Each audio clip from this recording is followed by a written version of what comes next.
Eu não tenho o poder de revogar a reforma trabalhista, nem nenhuma outra coisa desse governo no primeiro dia. Portanto, é um nonsense absoluto.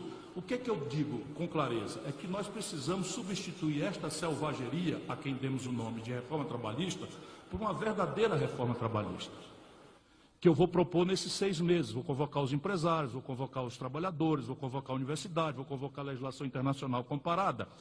E se eu puder pesar nesse debate, eu vou tentar ponderar o empresariado brasileiro, que jamais prosperou qualquer nação do planeta Terra, introduzindo no mundo do trabalho insegurança jurídica e insegurança econômica.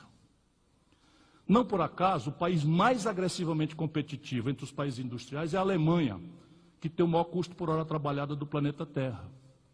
O que está debilitando a indústria brasileira é câmbio e juro, não é salário. Claro que nós precisamos corrigir, por exemplo, a aberração da Justiça do Trabalho. Eu fui governador, eu sei quanto abuso eles cometem. Então, não se preocupe com isso. Eu vou proteger quanto possível na diretriz que eu der ao debate, mas o meu compromisso com as centrais sindicais é trazer essa bola de volta para o meio de campo. Até lá, nós não vamos mudar nada. Nós vamos fazer um debate de 6 meses.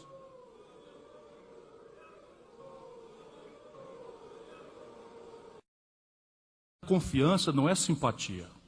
Confiança é você não mentir para o companheiro. Então, eu recebo aqui essas manifestações como uma expressão do equívoco. Bem intencionado, não duvido nenhum, equívoco. As pessoas imaginarem que vai ter capitalismo sem consumo de massa, o consumo de massa se afirma na renda do povo. Se não tem capitalismo sem consumo de massa e não tem consumo de massa sem renda do povo. Isso é uma obviedade. A China acaba de passar o Brasil por custo por hora trabalhada. Isso é uma grande bobagem. Porque nós estamos deixando de barato um juro estúpido como esse que nós temos, não há vaias para isso. O Meirelles estava aqui, eu estava ouvindo o concorrente ali, não. Eu estava ouvindo o concorrente ali na coisa. O Meirelles parece que não estava em Marte, quando o Brasil concentrou 85%, aí vem falar em fintech. Concentrou 85% na mão dele, presidente do Banco Central com Lula, e eu contra. O Ceará, meu companheiro Robson, tinha 5 bancos quando eu era ministro da Fazenda, em 94.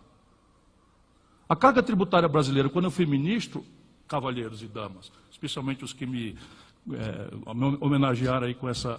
Não sei, tudo bem, respeito, faz parte, tal, mas repare bem, a carga tributária era 27% do PIB.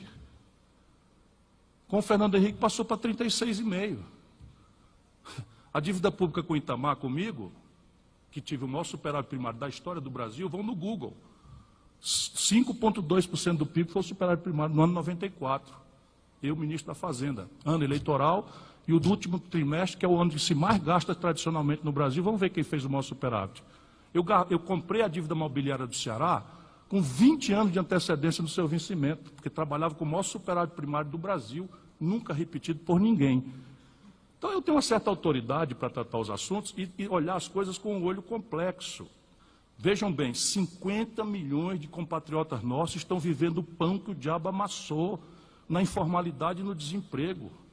O Brasil tem quase 1 milhão de senhoras que fizeram mamografia, que é um exame barato, descobriram um nódulo no seio e estão aguardando em 3 anos, em média, para fazer a punção, para saber se aquilo é um câncer ou não. Cavalheiros, vamos botar a mão na cabeça, vamos pensar um pouquinho no coração. Né? Só ganhar dinheiro é uma coisa importante, mas a gente tem um povo para alimentar. Nós temos uma gente para dar oportunidade, para ter dignidade, para trabalhar. E eu vou servir essa gente. A única forma de servir essa gente é fazer o Brasil que produz ser prestigiado. Só eu estou falando que vou ajustar a taxa de câmbio para organizar a competitividade sistêmica da economia brasileira. E tome pancada. Para começar, nós precisamos desconcentrar, impor aqui um choque de capitalismo no setor financeiro brasileiro.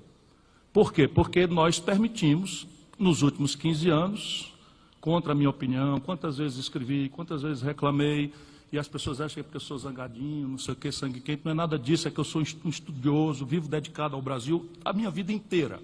Então você tem hoje a menor Selic nominal dos últimos 20 anos e a taxa de juro real em elevação na ponta. Por quê? Porque a inadimplência explodiu e eles estão gravando no setor mais formal e que está adimplente o ônus e é uma brutal retração de crédito. Só tem um jeito. E aí vejam bem como o Brasil de novo tem sorte. Para a nossa grave surpresa, ou talvez dos senhores, mas não tanto minha, o Banco do Brasil e a Caixa Econômica participam dos jantares do oligopólio. Aí sim eu prometo, no primeiro dia o Banco do Brasil e a Caixa Econômica vão sair do oligopólio e vão começar a disputar cliente e share de mercado, descontando duplicata pela conta de custo de capital, mais a natural custos operacionais, mais uma rentabilidade em linha com o mundo.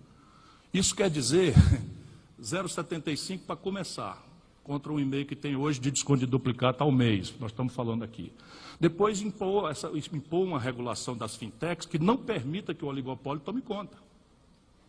Então as fintechs são a grande saída tecnológica.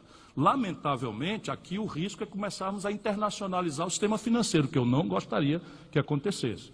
Então as primeiras providências serão essas. Eu espero que elas sejam suficientes, senão outras serão tomadas. Mas algumas também acontecerão. Por exemplo, eu pretendo recapitalizar o BNDES, que foi completamente desmontado, e recriar a TJLP, que é minha filha. Eu que criei a TJLP quando ministro da Fazenda do presidente Itamar Franco. Assim como também criei, para forçar a desindexação de salários, atenção quem me vaiou, a participação dos trabalhadores nos lucros e resultados das empresas. Foi um amigo aqui, está lá a minha assinatura, né, quando ajudei a fazer o Plano Real.